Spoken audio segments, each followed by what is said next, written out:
ഇന്ന് തൃശ്ശൂരിൽ നിന്ന് ഉള്ളൊരു കടയിൽ നിന്ന് ഞങ്ങൾ ഓർഡർ ചെയ്തിട്ടത് റൈസും ബീഫ് കറി, ബീഫും സാലഡ്, ഇത് ചിക്കൻ ബിരിയാണി, പിന്നെ ഇതെന്താ പൈനാപ്പിൾ കറിയാന്ന് തോന്നുന്നു. പിന്നെ ബീഫിനുള്ള സാലഡും ചിക്കൻ ബിരിയാണിക്കുള്ള സാലഡും, പിന്നെ അച്ചാറുകൾ, റൈസിനുള്ളതും ബീഫിനുള്ളതും.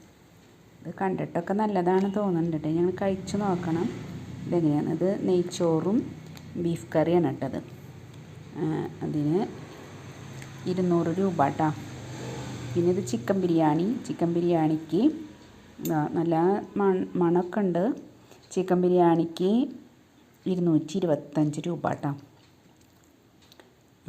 നല്ല പീസൊക്കെ ഉണ്ടെന്നോ. ചിക്കൻ ബിരിയാണി